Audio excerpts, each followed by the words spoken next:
So it's 9 on this Friday morning, and spring is here. Owen, as you know, there's a sniff of warmth in the air, but not for the next few minutes as we serve up our weekly dish, which is going to leave you a little colder than Micheál Martin saying, well, you asked for Christmas. Yes, it's cold cuts.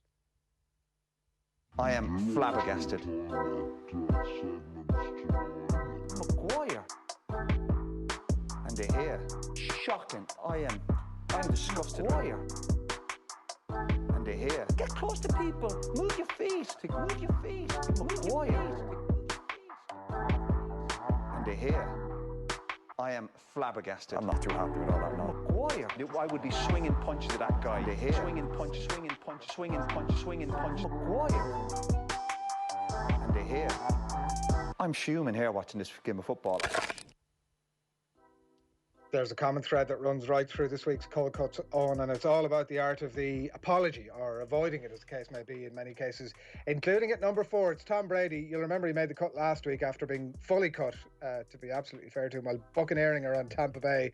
What we didn't know at that time was that his act of mutiny while he was out in the high seas, but it didn't escape one Lorraine Groves. It takes a lot of work, a lot of hard work, a lot of hours go into it.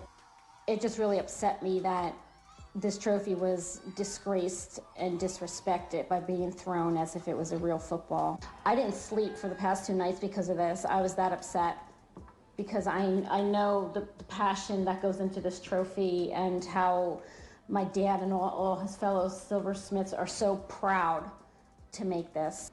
I personally would like an apology, not just to me and my family and the other silversmiths, but to the fans. Yes, the child of the silversmiths themselves, and the fans, most of all, they demand an apology. Actually, the fans seem pretty much okay with it, and the silversmiths are also mostly unmoved, but the daughter of the silversmith, well, she hasn't slept in 48 hours, Tom Brady, and she wants her bounty. And I have to say, I'm still really waiting for somebody to come out and say that entire thing is a hoax. It's utterly bizarre.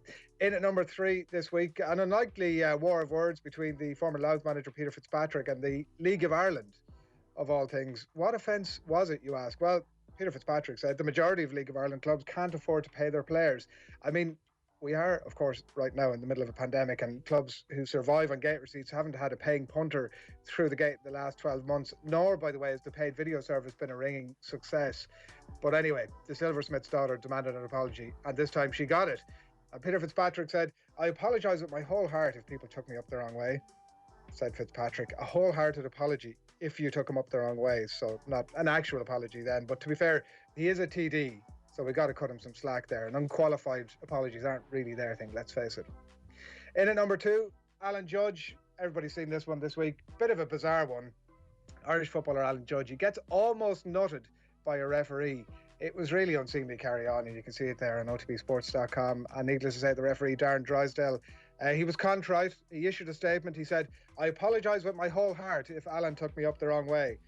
Interestingly, Judge's Ipswich manager Paul Lambert wanted answers afterwards, and he said that he texted the head of the refs to say that he hadn't slept in 48 hours and that the fans demanded an apology.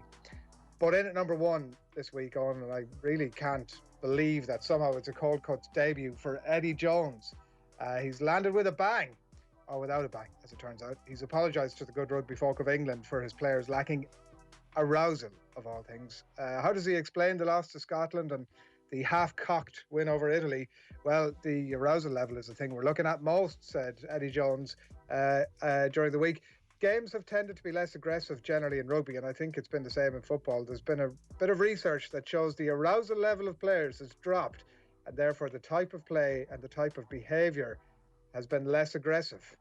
So, a not so stiff warning on from the unexpected consequences of fanless stadiums that none of us really counted on from Eddie Jones, bringing another Cold Cuts to a close.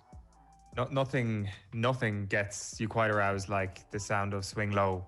And you have to say that Eddie Jones has a point there. Things are swinging very low indeed for England at the moment, and that needs to change next season. Appropriately, that's Cold Cuts. I am flabbergasted. Maguire. And De Gea. Shocking. I'm disgusted. Maguire. And De Gea. hear, get close to people, move your feet, move your feet, Maguire. And they hear, I am flabbergasted. I'm not too happy with all that, no. Maguire. I would be swinging punches at that guy. They hear, swinging punches, swinging punches, swinging punches, swinging punches. Maguire. And they hear, I'm fuming here watching this game of football.